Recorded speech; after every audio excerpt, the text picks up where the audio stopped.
Hello everybody and welcome back to Indiana Basketball Weekly presented by Big Ten Plus. I'm your host Hayden Smith alongside Clements, and this is perhaps one of our biggest shows yet. Is officially Big Ten Championship Week. We're in March and the Hoosiers hold down the #1 seed in the tournament this year. It's been a phenomenal year thus far for Indiana, and we cannot wait to get to the Big Ten tournament. I'm excited. Let's get right into it. Big Ten tournament is on the way. It's starting. IU is going in #1 seed. Like you said, they're ready for it. But competitors are right behind them. We got Iowa, we got Michigan State, we got Maryland. Oh, they're coming. I cannot wait for the tournament to begin. But to start off with things, Indiana was heading their second loss of the season this Sunday in Iowa City. They fell 86-85. And in my mind, the most exciting college basketball game this season. 4 out of the 5 Indiana starters scored in double figures. What are your big takeaways from that game in Iowa City? That Iowa City game, that was a great game. Regardless of IU losing, we got Caitlin Clark, that buzzer beater. We saw it coming. She was waiting for it. But it was an all-around good game. I think they struggled in the first half, like everyone saw.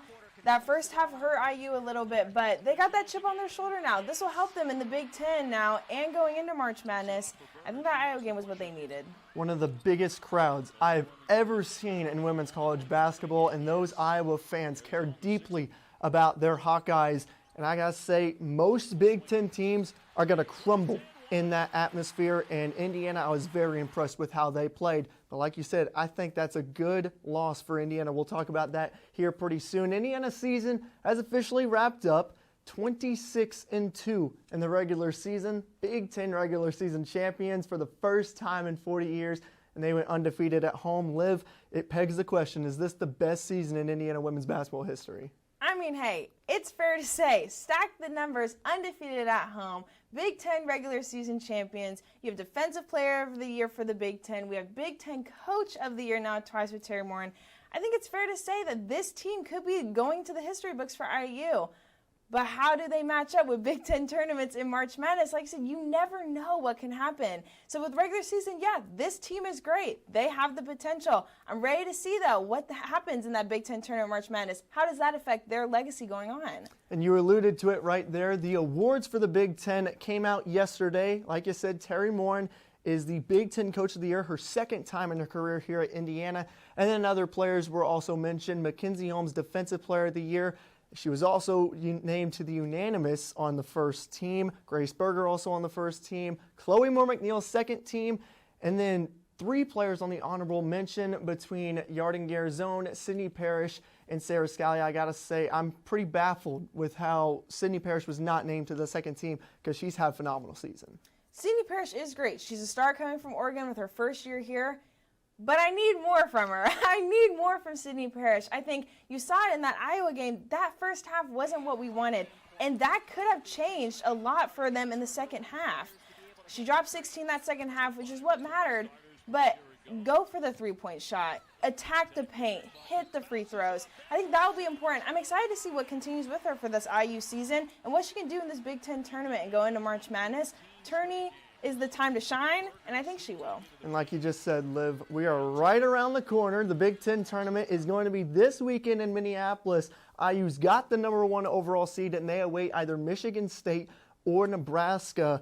And both of those teams, they were really close games. For IU, who would they want to play in that next game? If I'm IU, I want Michigan State. I want the rematch. The 2 times IU lost was Michigan State and Iowa. And that Michigan State game was a big one. They didn't have Berger on the team. Holmes still had 30-plus points, but it still wasn't enough.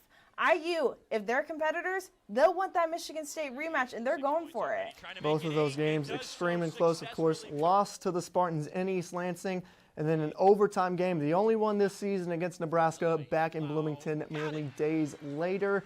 And if Indiana is not able to even make it to the Big Ten championship, it's really going to impact their bracketology because the 2 regions this year, it's a new format for the NCAA this season. It's either Greenville, South Carolina, or it's going to be Seattle, Washington. So if you're an Indiana fan, I have a feeling you're going to want to go to Greenville, South Carolina, not just because it's a closer drive, but it's going to be much better weather come spring. Oh, for sure.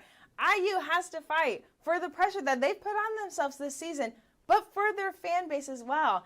IU's going in that 26-2, undefeated at home. All their fans, I've seen them at home, haven't seen a loss, and they don't want to see it now at come to tournaments. So they need to fight for that fan base. They need to fight for the tournament. Big Ten tournament win will be a big one going into March Madness. So they're going to want to achieve those.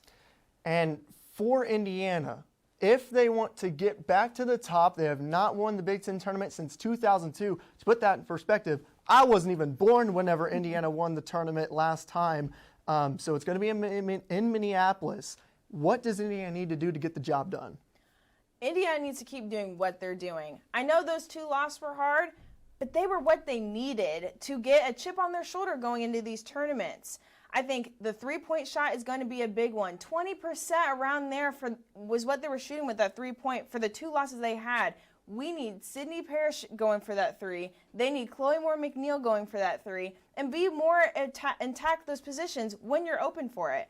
But you got Mackenzie Holmes. If she gets her usual 20-plus points, they'll be fine. It's definitely going to be a sight to see whenever it comes time for tournament play in Minneapolis.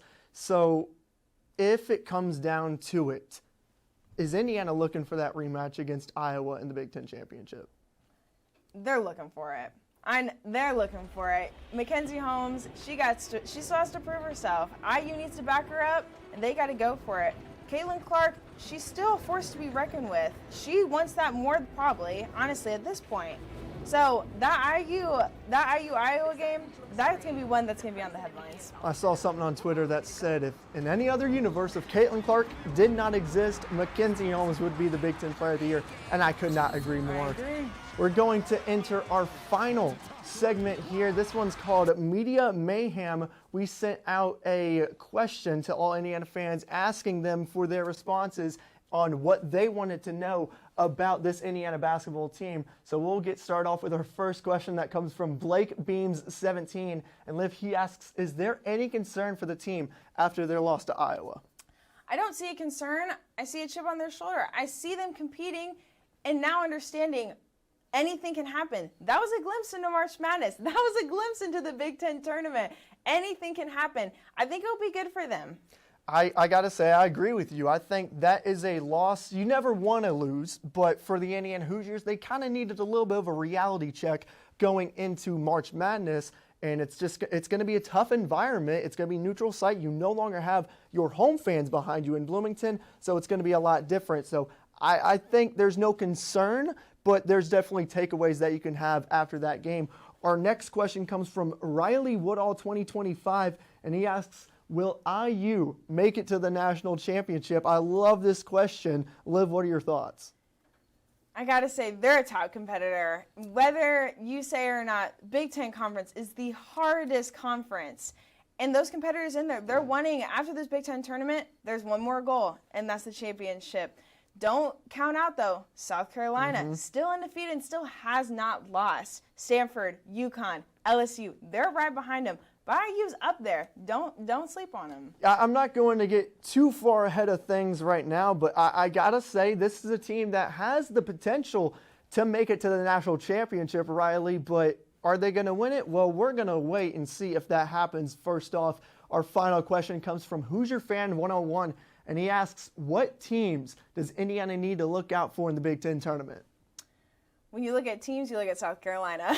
When you look at teams, you look at South Carolina for the Big Ten tournament, probably Michigan State and Maryland. You can't really sleep on Maryland that much, but I know that game was a close one. It was still 5 points in that fourth quarter.